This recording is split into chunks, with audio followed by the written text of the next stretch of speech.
Today, we're talking about startups and picking your market first. The very, very best thing you should do before you build absolutely anything is to choose your market wisely. And we're going to talk about a curve here that basically defines the ability for you to relatively easily find success. It's always best to pick your pool before you start swimming. Let me tell you, it's hard to become a great Olympic swimmer in a kiddie pool.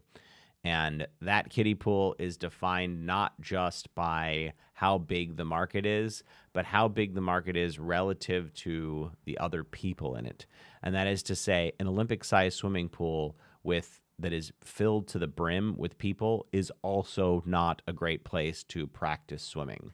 You're trying to find a pool that has a small enough size that you, as a relatively average swimmer, can traverse relatively quickly where there are not other people. So let's dive into today's message here. All right. So I'm on a board of a company, and we are talking about which market they should choose. And I've gone back and forth with them because this message is really, really hard to get through startup people's heads, through founders' heads, because we tend to build for who we know and what we know, those two things together. And you know who we know? We know other people like ourselves. We know other people other people in tech. I live in San Francisco. I know zero electricians, like not one. I rent my place, and so if I have any electrical problems, I call my landlord and somehow it gets fixed. I believe an electrician comes out and fixes it, but who's to say? This is a problem, though, because it means that we are building in markets. Let's talk about the SaaS market specifically. It is oversaturated. There's a lot of free money, so and less so now. But SaaS, selling into SaaS, was like all what these VC companies built. It's oversaturated. They're way too much money with not product market fit, which means people can discount and sell things at very, very, very low rates. Also, it's ultra competitive. And so that is to say that I was having a conversation with a very, very well-known brand, a person, I was having a conversation with Mickey. No, with a person that works at a very well-known brand. And they used to have ACVs of 80 to 120K. And he's like, yo, Salesforce is coming in and selling for 30K, 20K, same shit. And so they're like, it's hard for us to compete. And that's because their product was in a market, tech selling to tech, which means that other tech can come up and undercut you, that is well capitalized, that they have the networks. And it just means that growing your business becomes harder and harder because the lock-in is not as strong as you would think. Now, let's talk about lock-in for a second, because think about this. Imagine you're selling to a plumbing company. The plumbing company is not using the latest AI. I bet you if you said ChatGPT to a plumbing company in Tuscaloosa, Alabama, that they're not going to be like, I use it every day. They're not on LinkedIn surfing around for the latest and greatest. They're fixing people's pipes. It's not their business to be aware of the latest software trends. And that means that if you go to them and you actually can solve a problem that they have, they're likely going to hear you out. So let's talk about this chart here. So let's talk about current needs of the buyer. Now, this is a snapshot in time. This chart changes over time. So this is the current needs of the buyer. No need down to a burning need. And then trust in your solution here. And this is the basically amount that people will pay.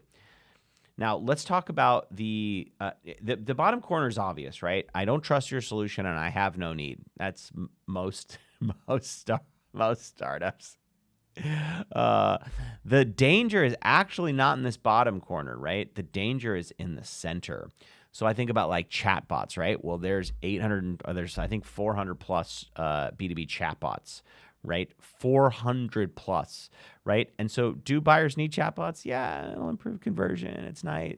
And do they trust your solution? Yeah, you're one of them, So people will buy here, and you get this false sense of hope because people are purchasing and maybe you're charging them here and their kind of current needs are here. So, but you have a maximum that you can ever charge them because relative to market conditions, you're not going to get up here with a B2B chatbot. because of all the things that I talked about, right?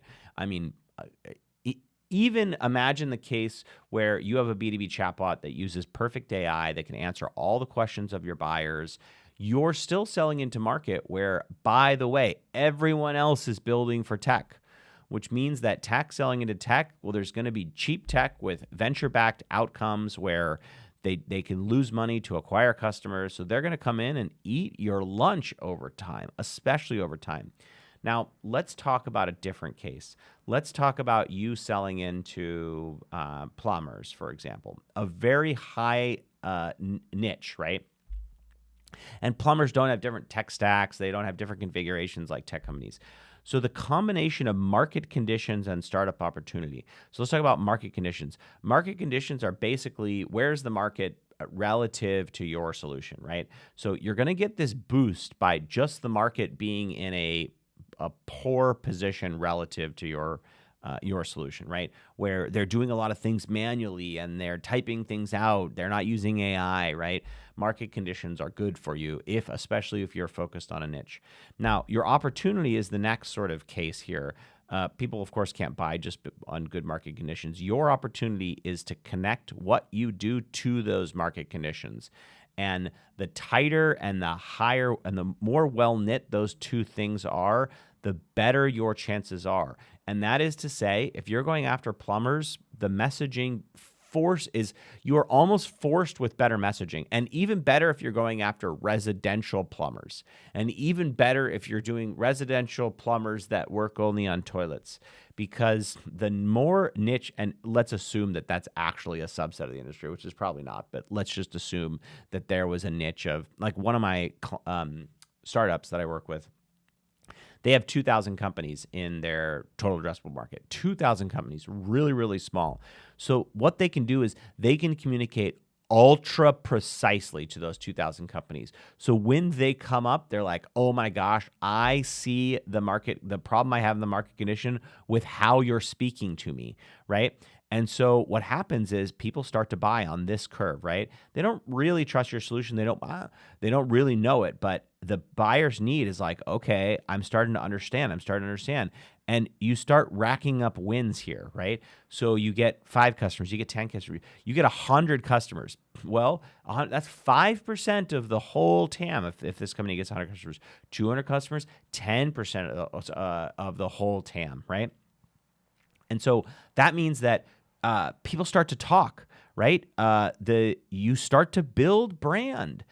You don't have to be the everything to everyone company. That if you're in a niche, you have the opportunity to capitalize on brand. And the sum of these 3 things drastically increases your price and also educates the market about the opportunity that you're bringing, and you start to have brand presence. So people start to talk and the need becomes burning because they have been made aware of a solution and how that solution addresses the problem that you solve. Your danger, the biggest danger for almost all startups I talk to, is this thing. It's this. I've heard a lot of people like it. They seem to think it's valuable. Some percentage of the market trust in your solution, but you're not going to get all B2B SaaS to understand that you're the best in the game. That's a Salesforce, a HubSpot. It takes a lot of time, a lot of money, and you have to build a lot to be able to get there for B2B SaaS. But that's not the case for so many other verticalized industries where there is an opportunity for you to niche down, and because the lane in which your customers exist in is so well focused that you can capitalize on that, build a brand in a niche, capture the highest possible amount that you could charge in that niche, and do it again for a different niche, or to expand on your offerings to those current customers. This is damn near impossible if you talk with 5 customers and they look way different, and the exact thing that solves their solution is just totally different. It becomes harder and harder and harder to traverse this curve. You exist in poor market conditions, and your opportunity sucks because you're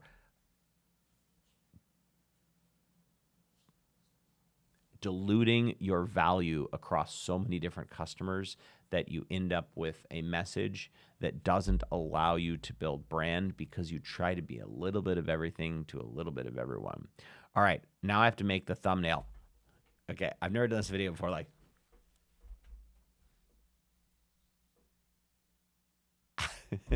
wait, let's do a big version. Just like look more shocked. That's the like. That's the. You know what? I think I'm gonna let the algorithm pick this one. This one's for you. I'll do this for you and not actually make this a thumbnail so you can see all of the wonderful possibilities. Thanks for watching. Happy Sunday. Bye. Bye. Bye.